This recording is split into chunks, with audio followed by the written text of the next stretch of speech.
Hello नमस्कार दोस्तों। आज हम एक्सेल के अंदर काउंटिव फंक्शन का यूज़ करना सीखेंगे। तो मैंने यहाँ पे एक टेबल बनाया जिसके अंदर में दो कॉलम लिए मैंने। एक कॉलम के अंदर मैंने फ्रूट नेम लिख रखे हैं और एक कॉलम के अंदर इंटीजर वैल्यू मैंने लिख रखी है।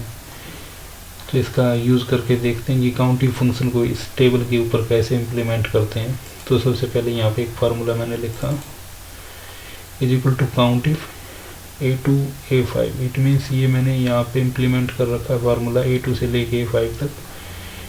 और ये एप्पल को सर्च करेगा, इसमें जितने नंबर ऑफ टाइम इसको एप्पल मिलता है उतना काउंट करके यहाँ पे रिटर्न कर देगा। जैसे ही मैं एंटर करता हूँ आउटपुट डिस्प्ले कराएगा आपको 2 इसने दिखाया और ये रिजल्ट 2 आया है। तो नंबर ऑफ एप्पल यहाँ पे 2 टाइम मैंने टाइप कर रखा है और इसकी डिस्क्रिप्शन मैंने यहाँ पे दे रखी है। Count the number of cell with apple in cell A2 through A5, the result is 2, जो कि डिस्प्ले हो चुका है फार्मूले से।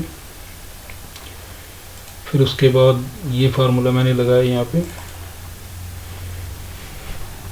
Is equal to countif B2 colon B5। It means वही लोकेशन जिस पे मैंने पहले लगाया था फार्मूला, ये दूसरी लोकेशन पे लगा हुआ है B2 से B5।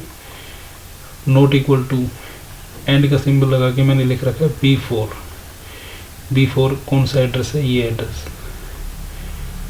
उन सभी वैल्यू को काउंट करें जो B4 के नॉट इक्वल हैं। इट मीन्स ये एक वैल्यू ही है जो B4 के इक्वल है 75, बाकी सारी नॉट इक्वल हैं। तो इनको सबको काउंट कर देगा, क्योंकि किसी और सेल में 75 नहीं लिख रखा है। तो जिस सेल में 75 नहीं लिख रखा उन सभी को काउंट कर देगा, जैसे 1 2 3। तो इसका आंसर यहाँ पे 3 डिस्प्ले कराएगा। और ये इस फंक्शन के बारे में डिस्क्रिप्शन मैंने लिख रखी है यहाँ पे। फिर उसके बाद नेक्स्ट फार्मूला ये है is equal to countif A2 से लेके A5 तक ये फार्मूला काम करेगा। इट मीन्स इस लोकेशन पे ये फार्मूला काम कर रहा है। और मैंने क्वेश्चन मार्क 5 टाइम मैंने क्वेश्चन मार्क टाइप किए हैं, इन्वर्टेड कोमा के अंदर ES लगा रखा है।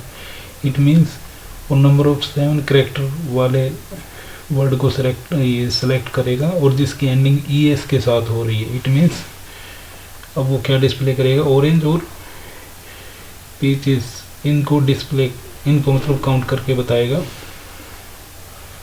तो ये यहाँ पे 2 ही हैं, तो इसलिए आउटपुट आया मेरा 2।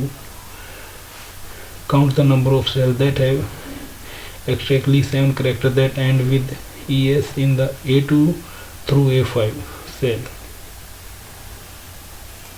नेक्स्ट काउंटिव का मैंने फार्मूला यहाँ लगाया is equal to countif B2 colon B5 greater than equal to 75। Greater than और इक्वल टू B2 से लेके B5 तक जो वैल्यू ग्रेटर देन और इक्वल टू 75 के हैं उनको काउंट करेगा। यहाँ पे 2 वैल्यू ही ऐसी हैं जो ग्रेटर देन इक्वल टू 75 हैं, एक तो ये वाली और एक ये वाली। इन दोनों को काउंट करके यहाँ बता देगा। तो सिर्फ 2 ही आउटपुट यहाँ पे आएगा, 2 को प्रिंट कराएगा। और ये इसकी डिस्क्रिप्शन मैंने यहाँ पे टाइप कर रखी है, बिल्कुल सिंपल, जो आप समझ सकते हैं। यहाँ पे ट्रू लिख देता हूँ क्योंकि 1 पहले से लिखा हुआ था, मैंने फार्मूला चेंज कर दिया था तो रिजल्ट भी यहाँ पे चेंज हो रहा है। तो यहाँ 2 आएगा।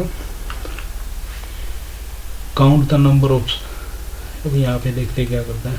काउंटिव A2 कोलन A5, ये फार्मूला इम्प्लीमेंट है A2 से A5। A लिख रखा है मैंने, फिर ये क्वेश्चन मार्क मैंने 5 नंबर ऑफ क्वेश्चन मार्क मैंने यहाँ टाइप कर रखे हैं। इट मीन्स उस वर्ड को सिलेक्ट करेगा A2 से A5 तक जो नंबर ऑफ 6 कैरेक्टर का है और जिसका पहला कैरेक्टर A से शुरू होता है। तो इसमें आप देख सकते हैं नंबर ऑफ 6 कैरेक्टर के एप्पल्स यहाँ पे जैसे मैंने टाइप कर रखा है। फर्स्ट टाइम मैंने यहाँ पे टाइप किया हुआ एप्पल और एक यहाँ पे। तो number of character, number of मतलब एप्पल इसमें 2 टाइम मैंने राइट कर रखे हैं, तो उसको 2 को काउंट करके आंसर में 2 रिटर्न करेगा। और ये इस फंक्शन की मैंने यहाँ पे डिस्क्रिप्शन दे रखी। Count the number of cell that have exactly 6 characters that start with letter A in cell A2 through A5। तो ये था काउंटिंग फंक्शन का use. Hope you like my video. Thank you for watching my video.